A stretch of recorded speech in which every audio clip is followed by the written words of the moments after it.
Max Outruler here with today's Inside Sales webinar on how high-performance sales teams squeeze the most out of every lead. And it's all about the top of the funnel. Ask any VP at any company what matters most, revenue, and how do you get there? Top of the funnel leads. These leads are so important. We want to get the most out of each one of them. Ask any sales rep. What are like the one quote the Glengarry leads you're talking about. So we're going to get the most out of all of your leads today. We're going to go into 8 different key areas to squeeze every little last drop out of every lead that you get because it's so important. But first, we're going to kick you off with a quick video and give a couple people a little more time to get in here, and then we'll get started.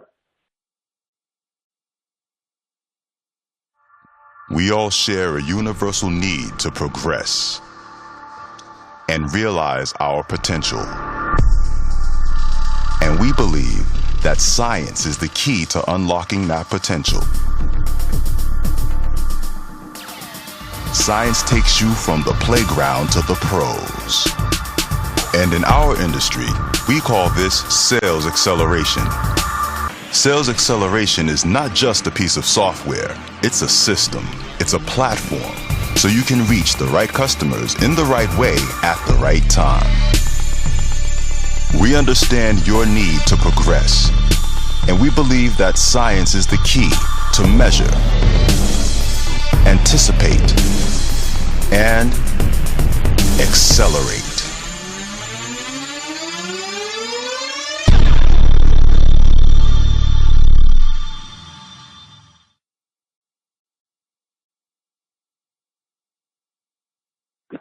So for today's webinar, I'll be your host and moderator, Max Outruler. I'm the CEO of Sales Hacker Inc. We provide all sorts of content and conferences on what the future of sales is looking like.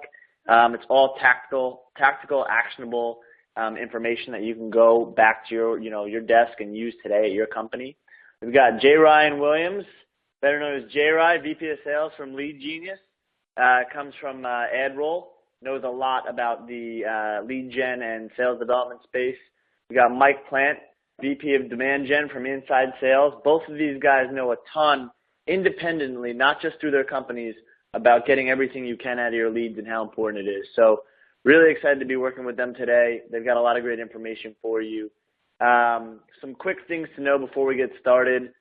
This will last about an hour. Please type in your Q&A into the Q&A box on the webinar. It's on the bottom of your screen. We'll get to them as we go, and then at the end, join the conversation on Twitter using hashtag InsideSalesWebinar, and this will be recorded, and at the end, we'll tell you how to access it. But before we get started, we've got a quick poll question for you. What is your current mix of inbound, outbound lead volume? And we ask this because really, no matter what you do, whether it's heavily inbound, heavily outbound, a mix, exclusive, this should pertain to all of your leads. But it's good to get a pulse check on what the audience is currently doing at their companies before we get into the content. So I'll give you a couple seconds here to answer these questions. Just check a little box, and we'll show the results.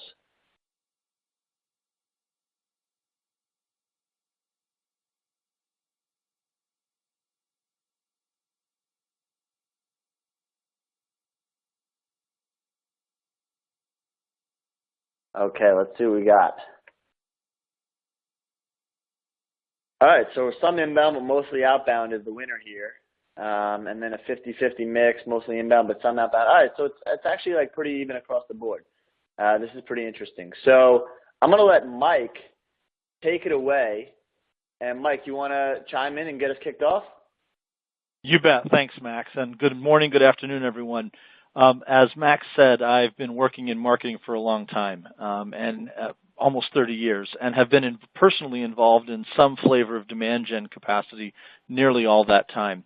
This cartoon, which I borrowed from our friends at Serious Decisions, kind of sums up the typical exchange between sales and marketing regarding leads, whether they're inbound leads or even outbound leads that marketing purchased as a prospecting database. Sales wants them now. Marketing pours on the juice. Sales doesn't do anything with the leads. Marketing says, what's the deal? Sales says the leads are crap. Marketing has a coronary. And at the end of the day, everyone's frustrated and the business isn't growing. Today's webinar is really about how do we change this age-old dynamic. How do we grow sales with the demand you already have? This is not about going and getting a bunch more marketing dollars.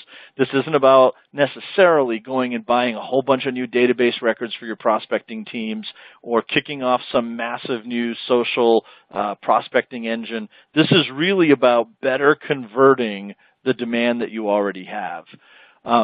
Between Ryan over at Lead Genius and myself, we've identified 8 steps or 8 best practices that you can implement today to get more out of your B2B leads, again, whether they're inbound or outbound. We'll go through each of these steps in detail. You can see the list on the screen. But the idea is, how do we get more juice out of what we've already got? We've already spent a ton of money either in marketing or in database work or buying lead records or whatever. How can we unlock? And we believe that with depending on how many of these best practices you can implement and where you're at today in implementing these best practices, you can unlock 10, 20, 25% incremental revenue growth from the leads you already have, inbound or outbound, by implementing these best practices.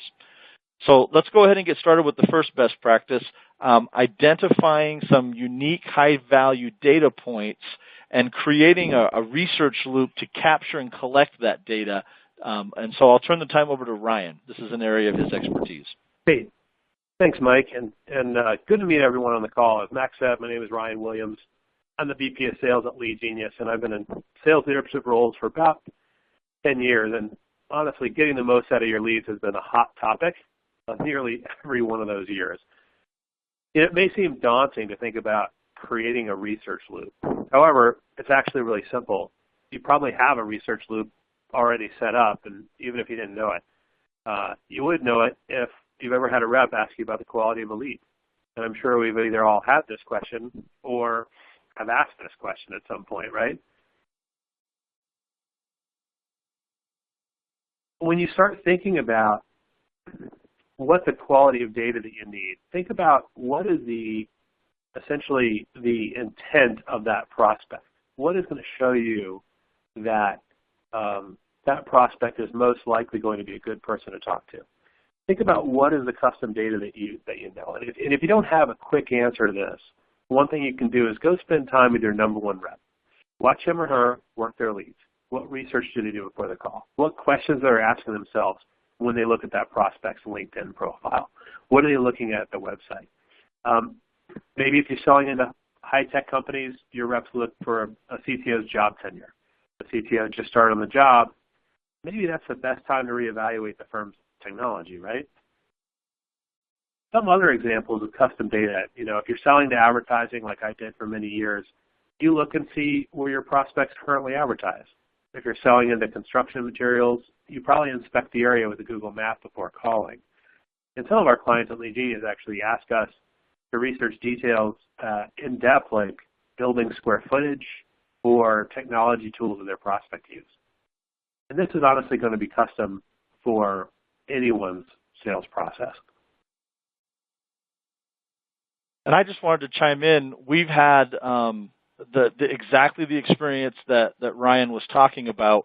There was a stage in our company development a couple years ago where one of the variables that was most predictive about whether or not we were going to be successful in a sales cycle was their recent funding status, whether if they were privately held, had they recently received capital. So it's really interesting that you need to identify those fields of data, those variables that are most helpful to identify your prospects, the folks that are ready for you to sell to. Now that you have a handle on what those fields are, that data set, that helps you sort kind of the wheat from the chaff, or at least prioritize which inbound or outbound records you're going to attack first. You need to leverage that insight across your inbound and outbound teams with 2 techniques: enriching your leads and scoring your leads. So in terms of enriching, this is pretty simple, right?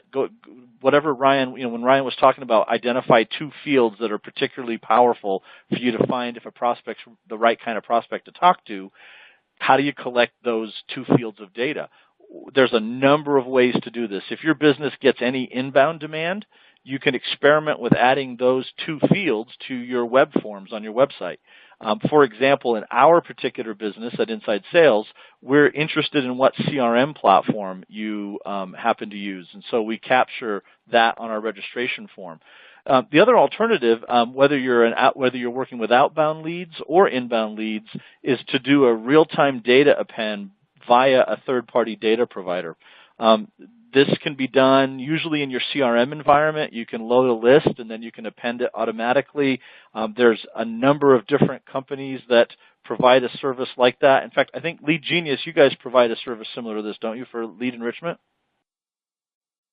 Yeah, absolutely. And actually, this form is a great example where both on the inbound side, we use expandable forms, and then on the outbound side, we'll take a list that may have come through your process and go enrich that for some of the intent data that I just gave examples of.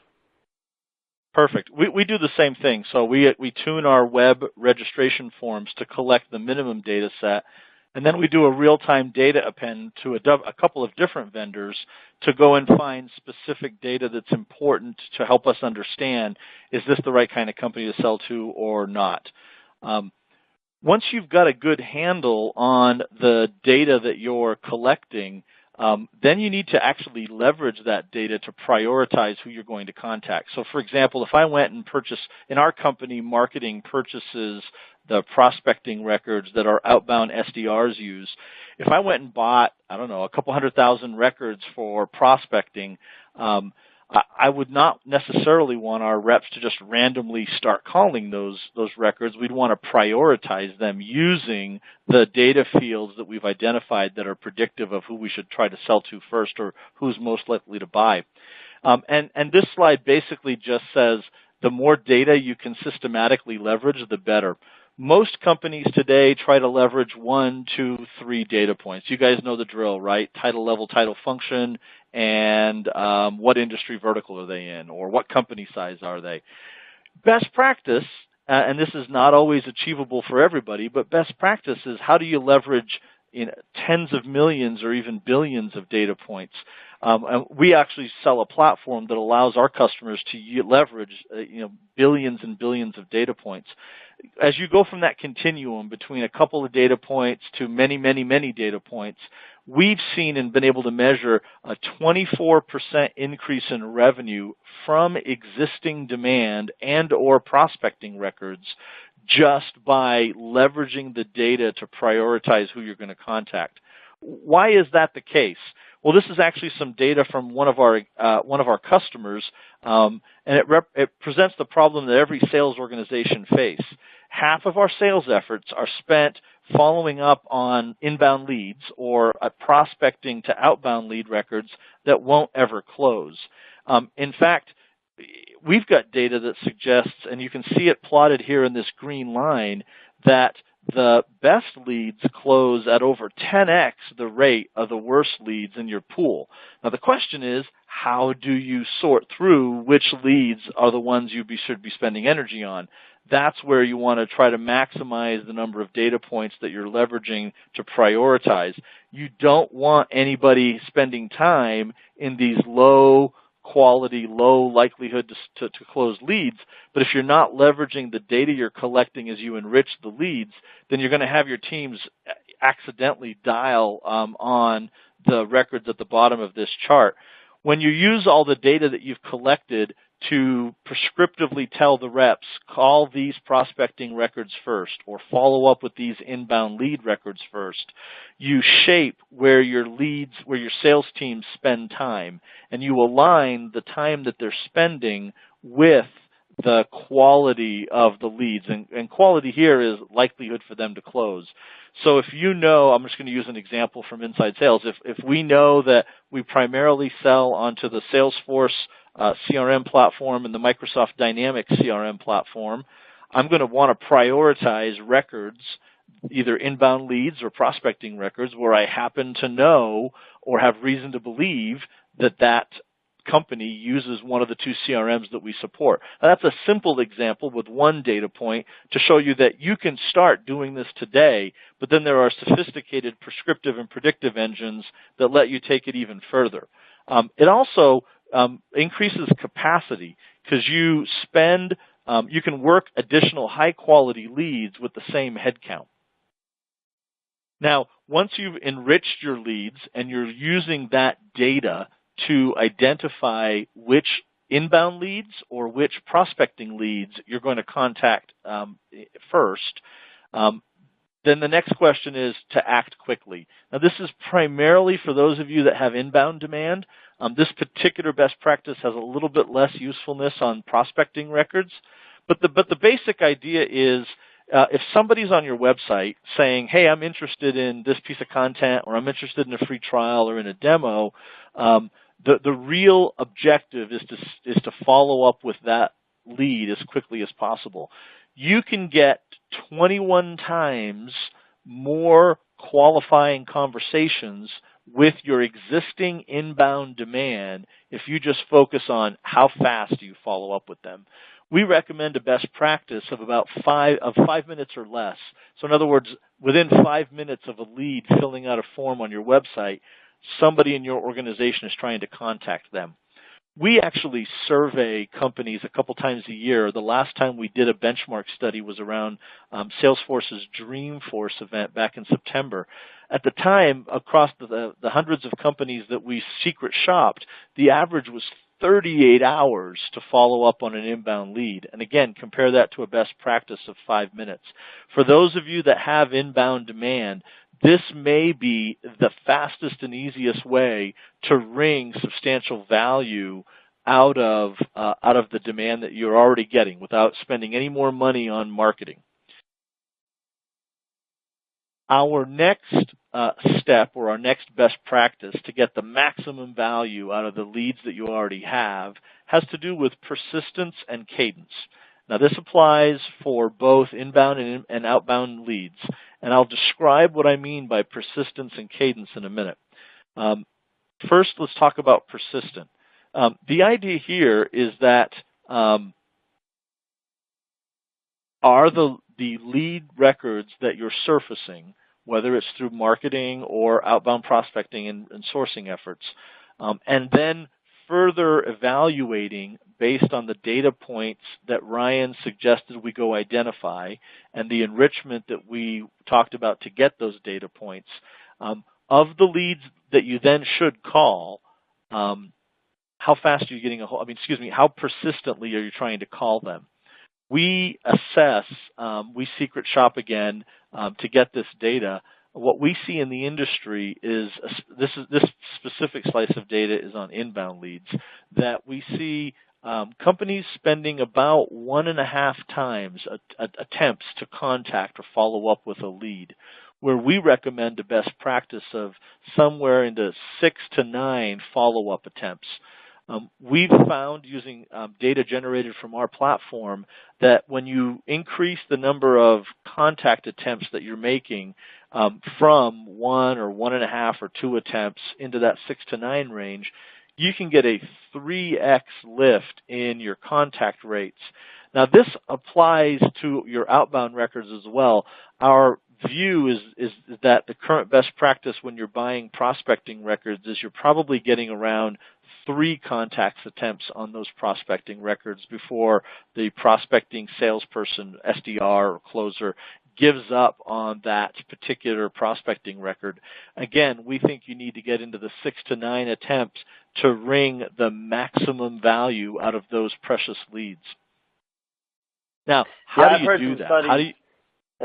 I've heard some studies that say if you reach past 9 is kind of just diminishing returns. I think 6 to 9 is the right area. I hear 7 is the perfect number, but yeah, I think you're right on target there. We at Sales Hacker see a lot of studies from different companies coming out that do either this as their core competency or have large sales teams, and it always seems to be the the 6 to 9 range, and kind of after 9, you're wasting your time. Before 6, you're not going hard enough. So it's really good advice right there. Yeah, and what's interesting is a lot of companies are surfacing this particular best practice around persistence, and yet when we secret shop companies, we're, at least on the inbound side, we haven't seen that much of an improvement. Over the past few years, we've seen it go from 0.8 attempts on average across hundreds of companies that we secret shop to about 1.5.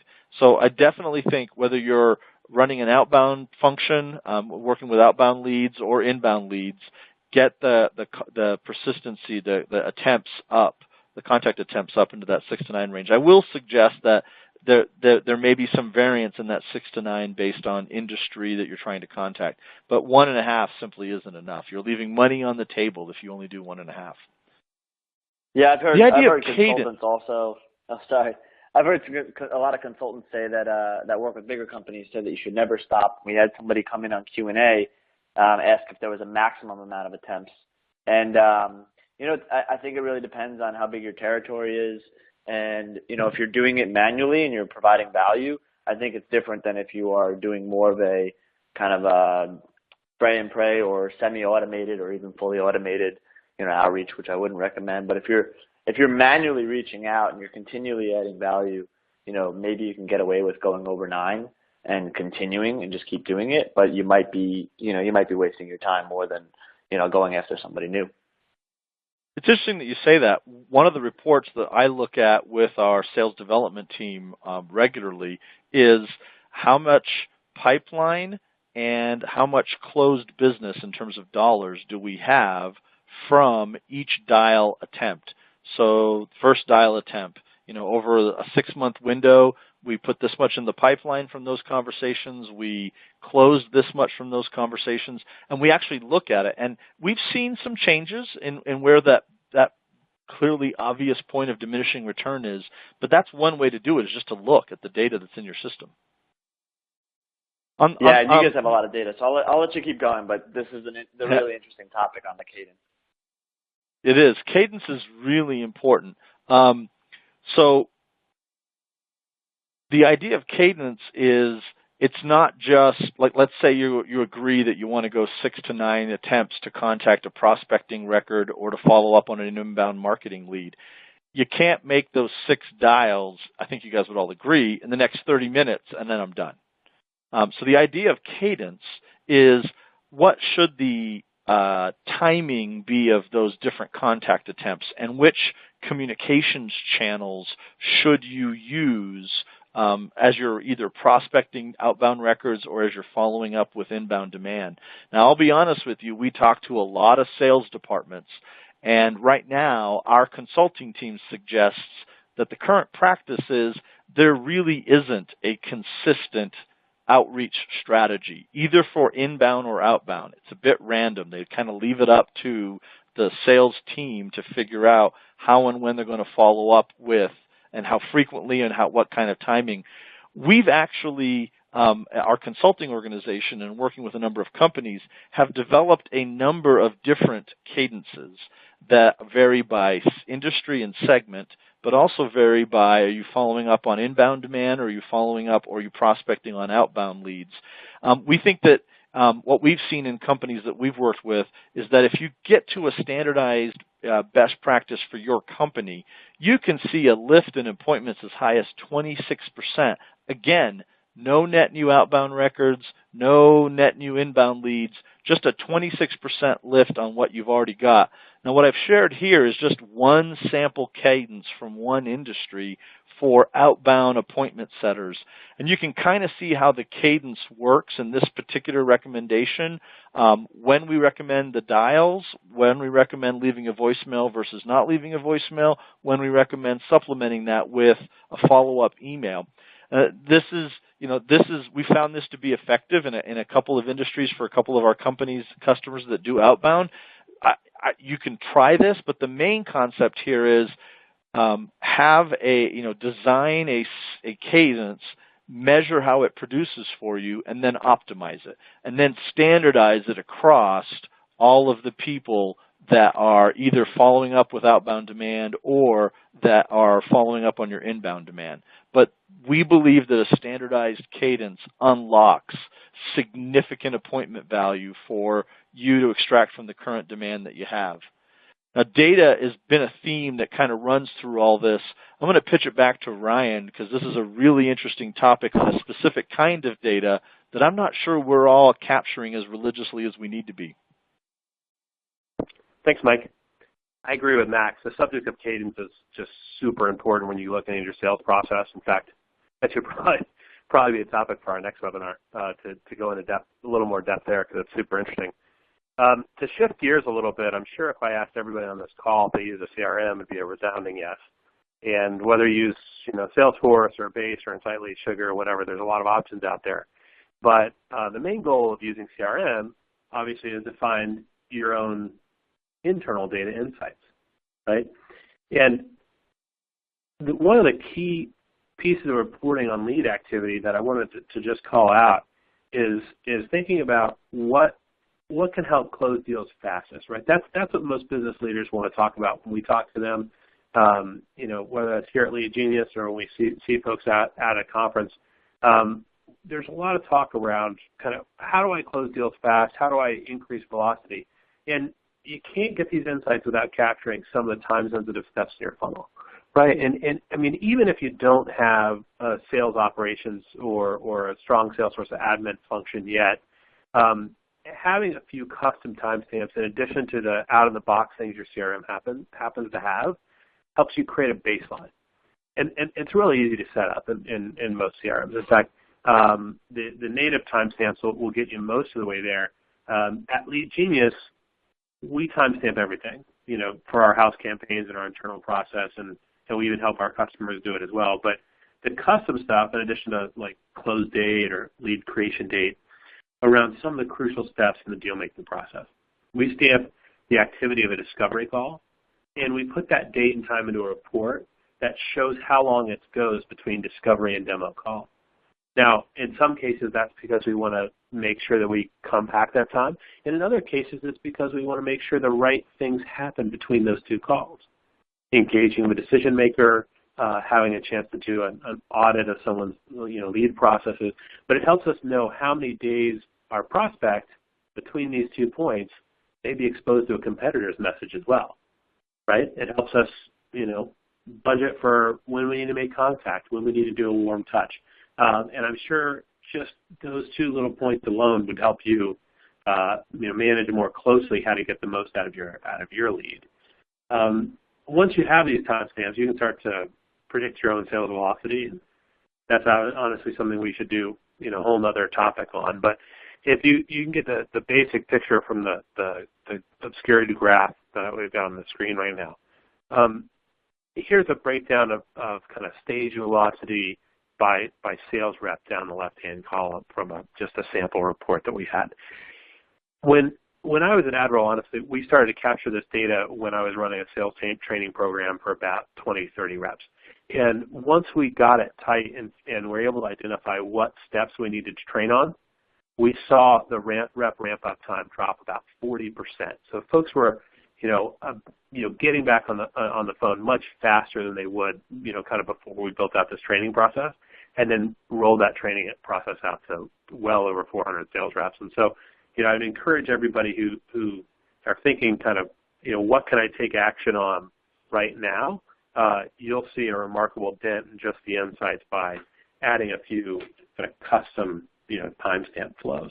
The other piece is like, here's another example of, some of the other reports that we use, whether we're looking at, stages by day, or we're looking at a particular rep activity, or we're looking at it on a by rep basis. You should be doing this for not just at the sales rep level, but also your lead source level, right? And I'm sure, Mike, you've got a lot of thoughts on this, running a big demand gen practice for a large company, that to keep reps fed, you got to look very closely at which of those processes are working for what deals at that kind of what lead stage, right?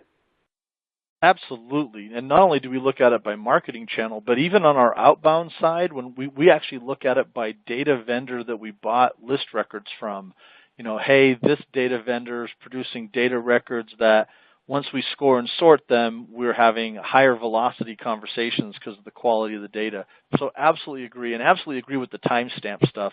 You can't actually design an effective cadence for your outbound prospecting function or your inbound lead follow-up if you aren't capturing data so you can see what are the patterns that produce maximum conversations and maximum opportunities out of the pipeline with minimum velocity. So completely agree with everything you just said, Ryan. Yeah, absolutely. It sounds like we've got a lot of kind of similar thoughts on that. Let's again shifting gears. Let's talk about workflows for a bit. One of my kind of core philosophies as a manager is that if you're hiring the right people, they essentially want to manage themselves with just a little bit of basic data, right? If your team wants to be good, we've all been out there and hiring sales teams around finding folks with a competitive streak, finding people who are really smart, driven. But they need to have some data, just like, if you're training a new driver in high school, they need their speedometer, odometer, fuel gauge, et cetera, to kind of know how to manage, where they're going and how they're getting there.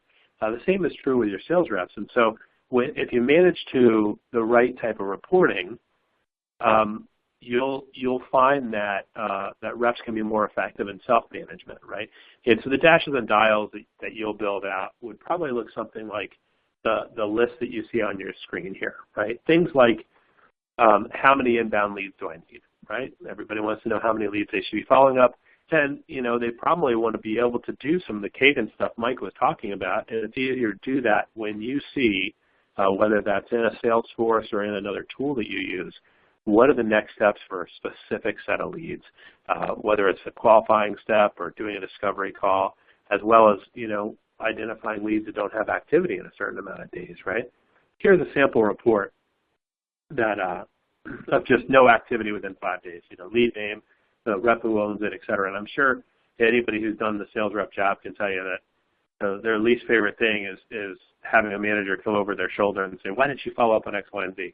But I think that you'll find your reps actually want to manage themselves around this point, and they really want to have a good sense of kind of what they should be doing, and especially when their productivity is on the line. They want to manage that, and so it's our job as managers to give them the tools to do that.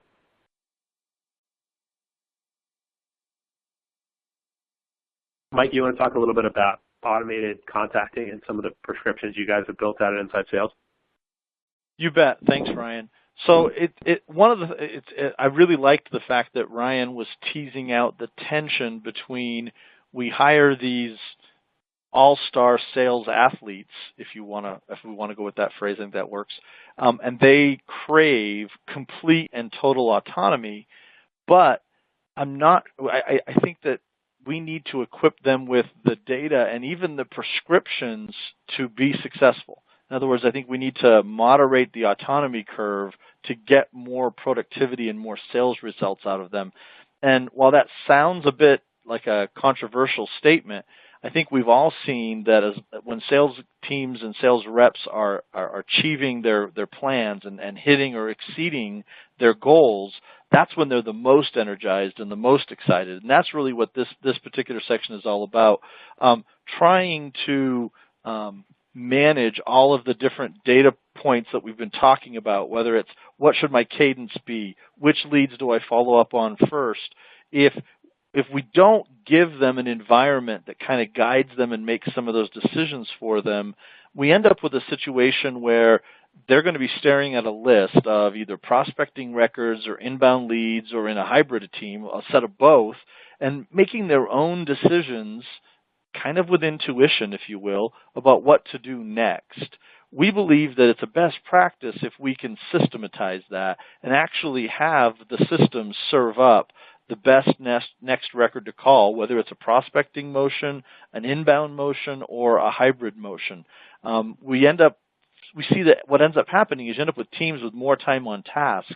They're spending less time researching or subjectively trying to figure out which record to call next or contact next. particularly for those of you that answered that you have hybrid functions, you have teams that are, or you're a hybrid business where you have a lot of inbound and outbound demand, leads rather. If you don't have a systematic way to prioritize, should my next interaction be with an inbound activity or an outbound activity, you can either underserve the inbound demand, which is kind of time sensitive, or you can underserve the prospecting demand, which is oftentimes going to be more targeted. And so what we find is you want a system and even an organizational design that allows you to correctly balance the inbound and outbound. By doing that, you get increased contact rates and close rates. This is really just to echo what Ryan was talking about with his timestamp comment. We really think that even your contacting activities, every dial, every email, every voicemail left, those things need to be noted in the CRM and timestamped. It's a pain for a rep to do that manually. You can have 3 or 4 screens open at a time, copying and pasting those details. So we really recommend a system that takes care of and automates collecting a lot of that data.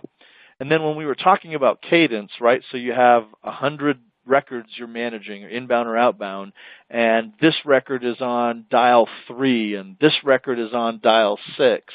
Having a system that sorts through that so that you're knowing who's next to call, both based on where they're at in their cadence and on their likelihood to actually answer the phone, we think is really, really important. So this whole section was to say there are technology solutions from companies like Inside Sales that can bring all of this to life and make it so it's not a process or technology burden for your sales team. Now, we've got the leads. We've figured out what we want to enrich them with our 2 key data points. We've enriched them. We've prioritized them. We've scored them. We've called them consistently, persistently with a cadence. We're capturing everything in our CRM. And we've now used a prescriptive automated system to determine how and when we're going to contact them. There are going to be lead records, whether they're inbound or outbound, that you're just not going to get to yet. And that's where we go to our final best practice and how to wring more value out of your leads, minding your recycle bin. So, Ryan, over to you. Absolutely, man. And you know, before I jump in and talk about our 8th point here, I would just want to remind folks that we do have a Q&A box that you can just go ahead and chat a question in or activate a question via the Twitter hashtag, Inside Sales Webinar. So what would a recycle bin have to do with these 7 remarkable points about getting the most out of your leads? Well, when leads slip through the cracks, you have to have a way that you can capture them and get them back into the funnel, right? Sometimes somebody comes in as a lead inbound and they're just kicking the tires. And the easiest thing that you can do right now, if you haven't already set this up and you're looking for what is that one thing you can do right now, you know, in your Salesforce or your other CRM environment is setting up a no-touch report, right? Here's an example of a list view of leads that haven't been touched in 12 months. And in some cases, there might have been good reason for that. So you'll want to filter this list by certain codes you've already got for do not contact and things like that. But a lot of people will be really interested in and still have the same problem, or they'll be in the same role where they've got the problem that you address. And so you want to go through this report and see what you can do to get them back in the funnel. As you go through that report, you're going to see that there are many contacts and leads that have bad phone numbers or emails. And at Lead Genius, we call this data decay, right? Typically, data decay starts for B2B at about 3% per month, right? Meaning that by the end of the year, you're going to drop somewhere between 30 and 50% of the data that's already in the contact reports. And, and if you spend a lot of money to get them there, we all know leads are expensive, then that'll create even more of an issue for you, right? And so to capture that back in, you're going to want to do some level of enrichment to see if that's the same, that's the same person. And if you want help figuring out data decay, head over to Lead Genius's blog and search for our data decay calculator, and you'll be able to see something similar to what's on the screen, where you can put in a little bit about the industries you sell to and can anticipate kind of how quickly people leave their jobs and that data goes bad. But the last piece that I really wanted to call out is if you set up the recycle bin and whether you have a rep or a service go through those leads that have fallen through the cracks and recycle them back into the funnel, then you'll be picking up speed in your own sales velocity in no time. So this has been a lot of fun for us, and I know I can speak for Mike and myself to say that we've enjoyed kind of walking you through the 8 major points. We'll let Max give us some wrap up and transition us to the question that you're asking.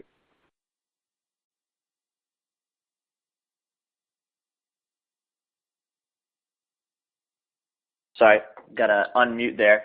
We got quite a few questions in here before we get to the wrap up, but you know, there's been a couple people that have asked about if this was appropriate for companies with any amount of leads. So I guess, you know, what do you think the threshold is for a company to get just a lot of use out of what you're talking about?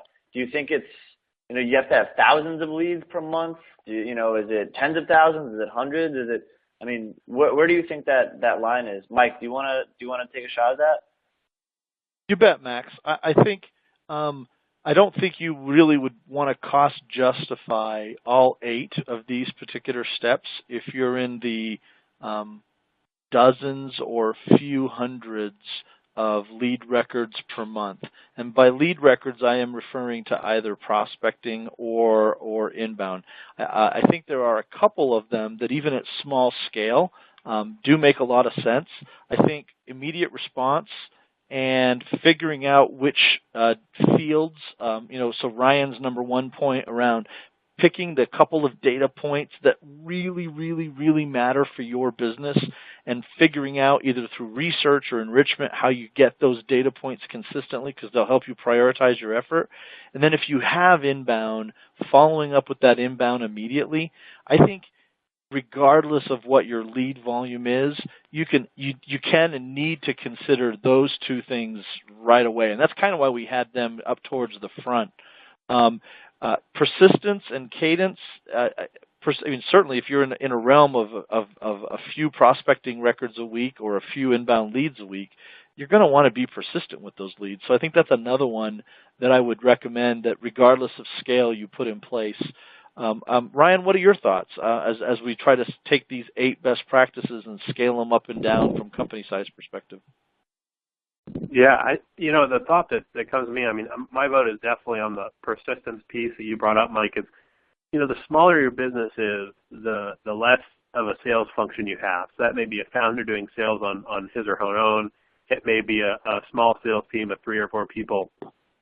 And the smaller the team gets, just by sheer numbers, the less frequency of wins you're going to have. And that can get to you to not have somebody closing a deal right next to you. And if you just focus on the best practices of persistence that Mike laid out, right, whether you go with Max's perfect number of 7 or 6 to 9 to figure out kind of what it is for your industry, smaller industries, people talk a lot, so you probably want to make sure that you're really considerate of reaching out to those leads and sending really, you know, polite templates or good cadence, you know, and testing your cadence. But persistence is obviously, you know, kind of one of the best ways that you can keep yourself on that task. And then, you know, to that, I would say, you know, secondarily, if you're thinking about the data points that you need, it's okay to just test 1 or 2 of those data points and, you know, do it for the next 100 leads. If you go through 100 leads a month, like Mike's example, test that with a particular custom data point that you source yourself. And once you know what works, then, you know, either attempt to scale it yourself or, you know, get in touch with one of us who can help you scale that process.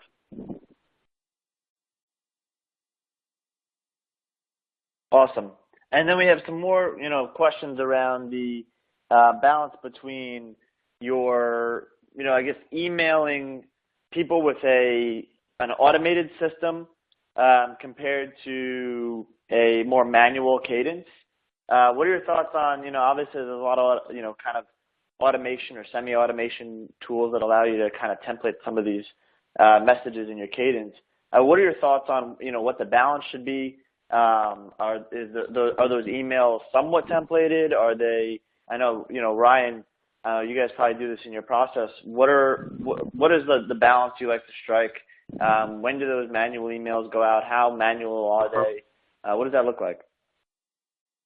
Well, my vote is just kind of around the point I just made about testing, right? So I think you can automate and scale a lot of the things that, back in the day as sales reps coming up that we had to do on our own.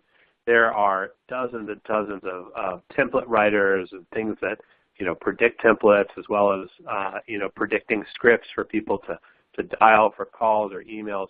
And these tools are awesome. It's really what has changed the face of sales today, and one of the things that, I think drives a lot of value for companies. But I see a lot of times people trying to scale something they don't know for sure works. And when you do that, rather than call it scale, you should call it a test.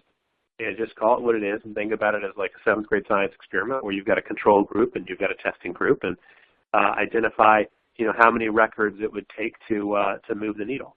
And I've got a founder spending the weekend sending out 40 custom personal emails to figure out which one worked the best, and then trying something that allows them to template, right? Whether you're using I'm pretty platform agnostic there. We've got some solutions here, and there's been a bunch of solutions out there that I'm a big fan of. Try it out, but try it in small batches before you say, yeah, this is the exact one to work. And then once you figure out what works, then it's about turning that cadence that Mike talked about and making that actualize across a larger team. Yeah, I think the only thing I would add is that you should slice it by segment too, because, for example, we sell from relatively small businesses all the way up to the Fortune 500, and I don't know that if I was trying to have an exchange with a VP of sales at a Fortune 500 company, I'd want it to be really, really precisely tuned and precisely relevant. So in our cadence, we start with a recommended template, but the instruction is to always personalize it before you hit send. It's worth that extra effort, but certainly giving the reps that are either prospecting or following up with inbound demands a place to start, and then having them tailor that goes quicker. Cool. And then what do you so you go through all the whole cadence process. You can't get the person on the phone, can't get the person on the line, the deal doesn't happen, doesn't move forward. So you recycle that lead. I guess what's the timeline you're looking at to recycle that lead? Like when do you reach out again? Do you wait till they come back in, or is it something that you have a set timing for? I know we talked about the recycling. Max, that's going to be different depending on your sales process, right? If you've got a very transactional sales process, maybe one rep calling one decision maker, and the deal is done on the telephone with a credit card within a couple of minutes. Then being able to recycle that person much quicker when you miss them, because if that process was fast, then they're probably in a high velocity volume where you might miss them. Whereas to Mike's example of what happens when you talk to somebody at the VP or C level of a Fortune 500 company, the chances of you selling a very considered service that 4 or 5 people need to be involved in, they're going to know if you don't respect their process, right? And if their process was to download a white paper or do a demo with you and then go talk to a committee, well, their buying committee, their RFP cycle may be a full, 30, 60, 90 days. And if you can show them, one level of personalization is what you write them or what template you call with. But if you can show them you respect their process because you know your customer really well, and some of that can be done really easily by just asking around the people that you've already closed, then that'll go a really long way. And so I know that's a no answer to your question, Max, but it's really about, kind of customizing it to the environment you sell in, whether that's by market size or by vertical. Yeah. And I would agree. We have recycling sequences that are 30, 45, 60 days, 75 days long. Just depends on the industry and the company size. So. Yeah. There's no silver bullet to any of this. So, you can only provide so much, context and let people kind of run with that. So another interesting one we got here. Max, let me throw one more idea out on that. Go for it. In terms of the recycle cadence, the one thing that folks may want to do just right now today, you probably have a list of the main competitors you sell against, in another column next to their names, just jot down how long their business terms are, right? If you sell against a company and you know that they're doing year-long contracts, then having a 12-month follow-up when you know for sure you lost for a competitive reason, that follows up when they do their check-in call and when they do their renewal calls, that can do really well too. And that was a cadence we used a lot when I was in advertising because we'd know who was under contract versus who was month to month. And that's something that could probably help out most of the people who are dialed in here. Interesting. Cool. I got one. I think we got time for maybe one or two more questions. But one other interesting one that came in was, we talked a lot about the cadence. You go into dial, you go into email. Where do you think social fits into the process right now? I know it's 2016. People are using LinkedIn, Twitter. It's changed a little bit over the past few years. So, Mike, if you want to kick this one off, I mean, where do you see social fitting in the cadence, and how can people leverage that to help these deals move, quicker? That's a great point. Right now, we aren't integrating social in any of our recommended cadences for following up on inbound leads. We do have social playing a part in some of our outbound because they've already responded to us. We've got a permission to engage with them. We get a decent answer rate either to telephone or email. In our prospecting cadence, however, our outbound cadence, if you will, we do see social playing an important role in initial contact, and so it's figuring in heavily in. We buy a database of records. We use data append to identify who we're going to prioritize first, and then we go into LinkedIn and Twitter, in part of a 3x3 research to figure out how we're going to engage with them, but sometimes the reps will do the initial engagement via LinkedIn in message or Twitter direct message if they see someone that's particularly active on social. But it's going to be on a case-by-case basis. If you're trying to reach a prospect that hasn't updated or done anything on their LinkedIn profile in 3 months, it's probably not going to figure into your cadence. Mm-hmm. That's a great point on the cadence piece. And I would just add to that, one of the things that we do, and again, my bias comes from spending so much time on the ad tech side, but there are a lot of ways that you can integrate your advertising practices with your outreach. Some of that has been referred to as CRM retargeting, where you look across the email addresses in your CRM and you run a Facebook campaign. Facebook has been a great channel for B2B marketers to get some low-cost acquisition done. As you think about that in your cadence, that just calls out that you want to make sure that sales and marketing has a really close alignment, whether that's a demand gen function, a part of the marketing org, or part of the sales org. And anybody who's thinking in the same way as Max's question about kind of where social selling fits in, I know Mike was too polite to toot his own horn, but the next webinar from Inside Sales is in a panel on the right-hand side calling out a webinar that their CEO is doing focused on social selling. And so to go beyond social selling, use some of the inside sales tools. I think there are a lot of best practices that are going to come up there next week because we're getting close to out of time for today. Yeah, actually, to your point about the retargeting, I just heard about a company called metadata.io that does exactly that, which I thought was pretty interesting because it's still like a relatively new thing where you can take, your inbound leads or your outbound leads and push them to a nurturing system where they actually get retargeted instead of going through a cadence. So it's almost like an addition to your cadence, but it's on the demand gen side instead of the, maybe sales development or market development side. So that's like a really interesting thing that I don't think a lot of people are doing, but it's if you're savvy enough, it's a really great point, Ryan. So we're gonna wrap it up here. So we went over, just to recap, identifying 2 high-value data points to create a research loop, enrich and score leads as they come into your system, respond to inbound leads with high enough score immediately, tune persistence and cadence for all lead types, set up timestamps, create list views, workflows for reps, prescriptive contacting, and mind your recycling bin.